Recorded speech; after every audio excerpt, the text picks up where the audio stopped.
Most of my house black from .com. So, this is the second season. What challenges did you face coming into the new season that you didn't want to throw out so much? Sometimes people have the audacity to try to throw everything out before they go to a third season. It's for me coming as a director, it's really kind of waiting to see or get direction from the creators, which is Misha and Joe, and seeing where I think they wanted to, or how they wanted to structure this season, and how we started and how we ended, and once I come into understanding and knowing that, it's just a matter of figuring out how to then plan for the degrees of which we were looking to explore, because they were big we I don't even want to use the word risky, but it's just that we made a lot of bold decisions this year, I think, in really continuing to break TVs and cut through the clutter and open up the space and create capacity for the stories that were needing to be told. I think there's so much to tell. It's just a matter on how you structure it and where we wanted to go from point A to point B. Within the season, So I don't think there was anything to want to throw out. It was like, what more can we, pour into it, because there's so much amazingness to really kind of explore and so much that we want to tell, It's just a matter of hoping we have more seasons to come to continue to peel the layers, of this story. Playing Harriet Tubman. Mm-hmm. For a lot of people, they know the name, but they don't know so much unless they go to the books. And what we see on screen is going to be gospel to new people. Mm-hmm. So what are you planning to do, or how do you want to portray Harriet Tubman so that people get it? This season of Underground digs so far into the depths of this woman and shares so many details about who she is that you really feel like you're having a full-fledged human encounter with an icon who has largely lived in the few pages of history books and in a few one-dimensional, photographs of her.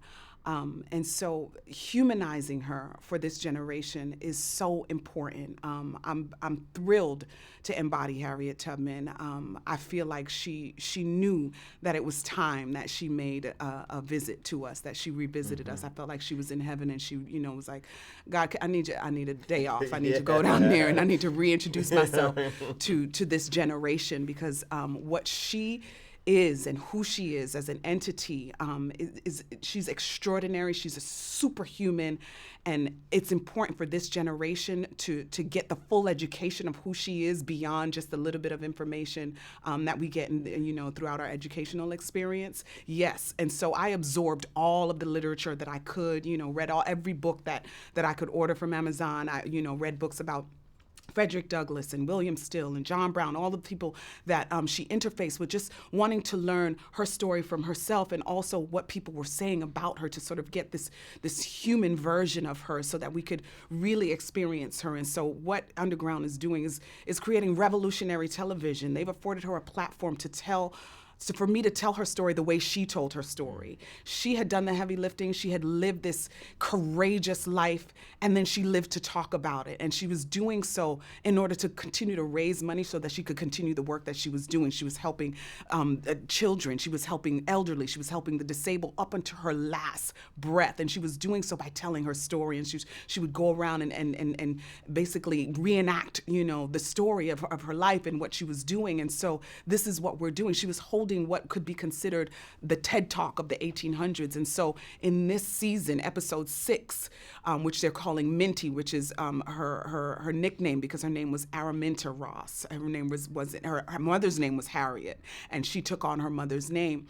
And so they're giving her a platform to tell the entire story. You learn so much about her. You learn about her as a young girl, the spirit of resistance that she had as a child. You learn, what happened, how she got a head injury and suffered from narcolepsy, but was able to journey 600 miles north, towards freedom with narcolepsy during the night, falling asleep at the drop of a dime and in and out of conversations, but not missing a beat, feeling like she was hearing from God during those sleeping spells. And that's what guided her. You get to learn about her as a daughter, as a woman, as a friend, as a wife. It's just so many levels to her whereby you as a human being can now see portions of yourself in her, and now we can now engage that spirit of Harriet Tubman and the resistance that she showed us as a child for such a time as this.